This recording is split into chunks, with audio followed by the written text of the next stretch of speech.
Hello viewers and welcome back to Rome Total War 2. We have just kind of left off exactly where we had saved from last time, and I just advanced the turn by one, seeing as how I wanted to get my units back on the ready to move when this happened. So apparently our ally has been attacked, the Badini over here, and they actually control quite a little bit of the Middle East. So the aggressor is Pontus, and well, I guess we'll be fighting a war with them, seeing as how Pontus was historically one of the enemies of Rome, and I guess well, I was going to invade them anyways, to be frank. So I guess we'll just continue from here and really go. I think what happened with the Pontus was that, I'm not too sure about this, but it was there was a guy called no, there wasn't a guy called, but there was a time period inside Rome where what had happened was that it was fairly late inside the Roman period of time. It was fairly late inside the empire, I believe, and the Pontics over here were raising quite a large army inside what would be the eastern part of the Byzantines. I'm still not sure what this area would be called, but anyhow, during this period, what Rome had done was that Rome was initially encompassing its traditional holdings plus now that we get the map control, now I can just kind of go into it a little better. So at the time of the Pontus fight, it was also a situation that was kind of called Marius versus Sulla, and what I think happened was that Rome was at its fairly standard size. So it encompassed the Gauls, it encompassed I don't think it actually encompassed Britannia at that time, but it did have the majority of the Gallic lands controlled. It had North Africa controlled, and it had Egypt and areas controlled essentially through an alliance with the pharaohs, and it also had Macedonia and region controlled up to the borders of the Dacia. And what happened was that the general gist of it was that at the time, the conflict essentially was brewing inside Rome between two people. I think there was Marius and Sulla. One of them commanded the actual Roman legions who were essentially delegated to fight off the Pontics, which the Pontus, which came from over here, as the name kind of implies, inside this general region. So at the time, Rome had incorporated all of that stuff from over here. The only places that they didn't really have any influence in was up here inside the northern little part of Spain, where Leon and the thing that formed Portugal is. So inside this general mountainous region, Brigantium, I suppose. And how the conflict really brewed out was that on one side, Rome was expanding into, well, I guess Asia and the provinces over here where Rhodos and Pergamon are. And as they were doing that, what had happened is that the Pontus over here, the Pontus had an empire, and they were not very, very happy with the whole incursion into their lands, right? So they got a huge mob of people to just kind of drive back the Romans. Now, at the start of the conflict, the Romans didn't actually have any people around this area, so the defenders, which were pretty much the local people, in whatever treaties they had with Rome or something like such, they had their own local defenses, right? So they were wiped out pretty fast, simply because if you have like 4,000 guys and the enemy had 20,000 guys, you really didn't stand a chance. So what the Roman Senate did, I think the Roman Senate was still around at that time, was that they sent one person named, I'm not quite sure which one was it, but I think it was Sulla, and he sent him along with a legionary force to go all the way through Illyria into Macedonia, and essentially, he would essentially bring an army into this region to kind of stomp out the Pontus. Oh, that's right. And while that was happening, the area around Athens and Sparta, I think the Spartan king or somebody revolted against the Roman Empire and whatever alliance that they had. So there was also a little bit of an issue here. What the battles turned out into was that the Pontus were trying to bring a land army towards Rome, so they would have to either cross by sea to either Sparta or Athens, seeing as how it's it's a short ferry distance, and really go up and into the boot like that, or alternatively, they could go through, the little the gap here. So Constantinople is, I'm not familiar with the geography of this area at all, but yeah, they would have to go through here as well. So now that scenario was actually pictured inside the game Alea Jacta Est, and yeah, it was a fairly interesting one. So on one hand, you had the senatorial force fighting their way, were marching their way towards the Pontus, and the Pontus were devastating this area, and ultimately the Roman army would win simply because the Pontus army was more or less a horde of people. But the interesting thing about that conflict was that on the other hand, a civil war was actually brewing inside Rome.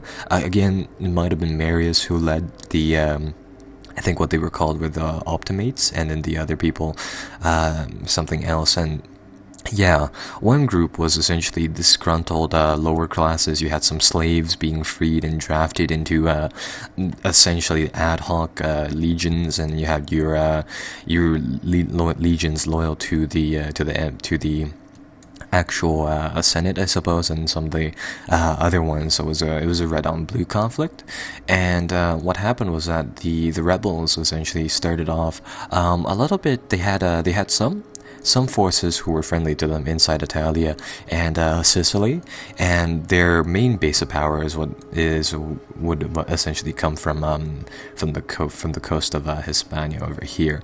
So you had this interesting scenario inside Alea Jacta Est, where if you played as the senatorial force, you had to kind of manage going towards the Pontus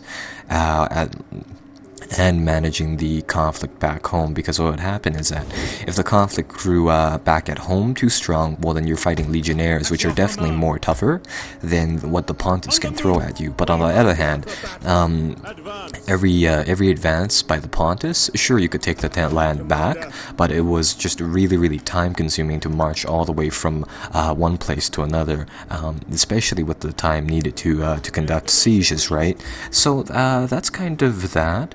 And back to the actual game here. Let's see. I'm going to leave the Legion, the Alpine, here inside Larissa for now. And we're still recruiting some troops inside Rome area proper. So we're getting Legion number 2 reinforced, and we're also getting this Legion, the 13th Augusta, ready to enter combat. So that's rather interesting. We're gaining some more maneuverable troop stacks onto the field. Let's just start off inside this area for now, and then I guess we'll work our way up. So for now, I see that there is this little nation. This little nation popped up, and what I think I'll try to do... try my patience with a dull tongue. My torturer has a collection of dullards part. Yeah, I'm trying to make it so that we gain some more subsidiary factions that could just kind of control the outlying provinces for us. And this little town is a perfect place for us to set up shop, but they're not going to go peacefully. What I think I'll do is that I'll get the gladiators to turn the way around, and let's start to mop up the Pontus lands. So the Pontus guys, they appear to have a lot of Eastern spearmen and people like that. Their troops aren't necessarily, they're not really top quality, which is the main thing. Now the Pontus here, they actually control quite a lot of territory. I'm not quite sure what their historical holdings were, but they own these provinces inside the game, so I assume that they're pretty massive. If we take a look at the enemies of Rome, it looks like they own Syria, and some of their natural provinces, and I suppose their empire just kind of curves around and maybe even digs into Mesopotamia by a little bit. But we'll see how their things go. Oh, another thing that we should take note of is the empire of Parthia. Parthia, the guys in purple here. I'm reading, like, nowadays, because our empire has grown so large, I've been doing a lot of management using this provinces panel here. And if you noticed, so these are all the provinces that we control, obviously. But down in the list below, you'll see here in other provinces, I'm checking which factions own what landmass, and essentially if you don't own one province, their little empire will be a secondary type of thing, right? So I noticed that Parthia actually has a ton of territory, in that they own 5 different little provinces of, at the minimum, I mean 2 towns each, so it's pretty impressive. In Parthia, the province over here is actually worth 8,000 gold, or 8,000 of whatever is currency, so that's pretty damn impressive. I mean, compared to Italia is actually only worth right around 3,000, and then hell, we even have places that are worth more than that. Apparently, the Germanic tribes' lands over here are actually worth more than Rome, so they control a major, just one major income source. So that is fairly notable. Now, over here, apparently the nobles' barracks have been damaged. I'm trying to see what units we can actually recruit. Probably nothing. Let's see.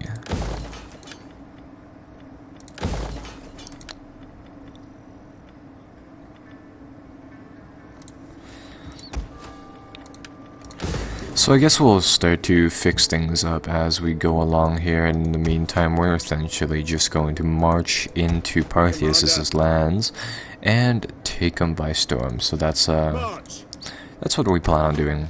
After all, they declared war on us, and we have the ability to just steamroll them, so we might as well. Would have been nice to have Alexandria, but I don't think I'll be able to just kind of negotiate for that with the people over here, so that's rather unfortunate. So we'll be able to nab these 2 turns back, and it looks like, over here we also have another empire of Bithynia, or Bithynia, and they actually control quite a lot of land inside the central parts over here. So these legions have already moved, and I guess that is actually the end of this turn, really. I'm getting these legionnaires to come around the coast, so they'll just kind of do their own thing. I think we'll issue them a few orders, though, so we'll issue them orders to move all the way over there. Ready for orders. We'll see how where these troops are. We'll march them up to the coast here. In the next turn, we will Ready for battle. Send them off, really. There we go. So the textures inside the game are loading, the textures are loading really slowly right now. But you know what? It's not that big of a deal. So we'll pull off our military from Germania and territory and move them there. So let's see why the public order is unhappy inside Belgium. Apparently they need another temple to help them manage their unhappiness, but that's alright. That's easy to do. Over here inside Macedonia, we'll deconstruct the town center and we'll make it a smaller town center. My reasoning for this is that for whatever reason, I mean, it causes a lot of discontent, and whatever discontent there is, we really can't tolerate it, so we will have to change up those buildings. Likewise, over here, we had to build something new. This province is happy. This one is not, so we will have to rebuild it. Yeah, I really don't get the unhappiness thing. I mean, why is it that everybody is so upset about everything inside this game? We can actually leave some of the stuff here alone. Yeah, apparently Libya is also unhappy. So we will have to demolish their little town center. It's really rather odd how buildings, the higher you go, they cause unhappiness, and very, very few buildings actually gain happiness, so you do have to just kind of destroy the already good infrastructure that there is already there. Well, I guess I'll see you guys in a little bit. Okay, and apparently one faction that we haven't heard of has been apparently destroyed. Alliances were forged, and other things are going on now. Okay, well, let's start pushing into the lands of the Pontus. Let's get these troops to sack this town. None will escape. Oh, this will actually be an interesting fight. Apparently we had to fight that one, so I guess we will in a little bit. And then over here now, I will sack this town. Oh, apparently both of these towns actually have fairly strong defenders, so I guess we'll fight both of those battles. And we will, you know, should I get these gladiator troops to actually move out is another question that I have to just kind of consider. Do have to convert this place to Roman culture now, so I guess we'll get an early start on that by recruiting one dignitary over here. So the dignitaries over here inside Germania, they should be done with their jobs, and now I don't believe we can actually. Oh wait, no, we can disband these guys. Okay, that's good. So what I think I'll do here is that I'll grab all of the dignitaries, and I don't believe these guys have an effect on public morale. Only the public's conversion rate. So get rid of them for now. I'll get the veteran to do his little speech thing, the military favor thing. So that'll bump up the happiness. And now, What do you wish of me? I think the buildings will automatically convert people to Romans, so I'll be able to take them away, and this will be able to make it so that things are just going to be fine from here on out. And then what I can do now is that I can switch it so that we can deploy more of these dignitaries as we continue to advance, so that is fairly useful. Let's actually jump up to the strategic map and check out what we've just uncovered. So it appears that the Pontus are actually a separated empire. They have some troops here and some troops here, and Rhodos is actually a pretty big force. Where are oh, okay, I see. The map border is just right here. So with that kind of said, it looks like there's a 2-province minor over here, and then up over here in Scythia there's probably another 2-province minor place. Which actually makes it so that we have a few different opportunities here. So this faction controls the majority of Asia, pretty much, and Armenia, Bithynia, Pontus, and then we have Parthia, which I presume is all the way to the edge of the map. So they control all of this stuff. So with that kind of said and done, we will. Just to put the game, let's put the game on hard mode now. So we're actually going to declare war on to this faction, and we're actually going to move into their lands and conquer them. So with that said, let's get our armies across first, and then we'll declare war. Just simply because we'll just steam our guys across this. It's not really for the sneak attack bonus, it's mainly for the fact that I don't know if we can actually use this bridge ferry if we were to declare war against them beforehand. So we'll move our 4 legions across, and the rest of our legions will get around the other way. And right now we'll check out who they have wars with. So apparently these guys actually have a war going on with one of our client states, and that is obviously not something that we I will want. listen. I cannot say for how long, for matters of state and a splendid bowl of olives demand attention.